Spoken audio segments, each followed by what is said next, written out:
চলছে না। বৌদি একটু নাচো তো, নাচো বলছি। ঠিক আছে থাক, আমার ফোনই ভালো। না, এইভাবে তো আর চলতে দেওয়া যাবে না, কিছু একটা করতে হবে। মা মা, কি হয়েছে? পাশের বাড়ি ঝুমা বৌদির শাশুড়ি নতুন স্কুটি কিনেছে। দূর, ওরা চা খাওয়ার জন্য আমাদের বাড়ি থেকে চিনি নিয়ে যায়। মা সত্যি, উনি রিলস বানিয়ে ভাইরাল হয়েছে, তার জন্যই এত টাকা পায়।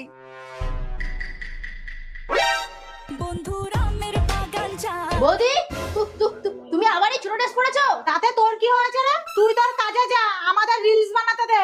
বৌমা শুরু করো